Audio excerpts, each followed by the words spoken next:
So, last weekend, my partner and I decided to host what we ambitiously dubbed a sophisticated wine tasting event for a few of our closest friends. We were determined to shed our usual casual hangouts for an evening of class, complete with cheese platters, fancy wine glasses, and a selection of wines with labels we couldn't pronounce. Everything was going smoothly until Uncle Bob, who had apparently caught wind of our little soiree, decided to crash the event. He sauntered in with his usual swagger, clutching a box of Franzia like it was a priceless artifact.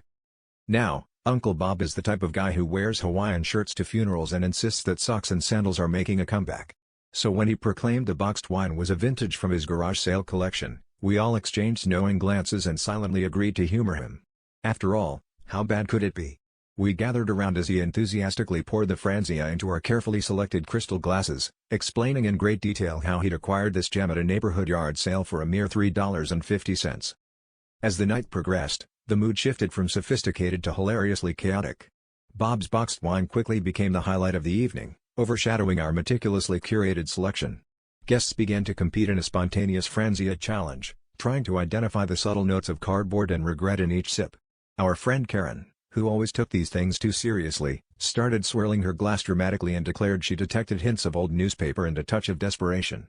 Laughter filled the room as we realized that Bob's uninvited contribution had inadvertently turned our event into a comedy show. By the end of the night, everyone agreed it was the most fun we'd had in ages, and Uncle Bob, basking in the glory of his accidental triumph, raised his glass high. "You see," he proclaimed, with a triumphant grin, "it's not about the grape, it's about the grape expectations."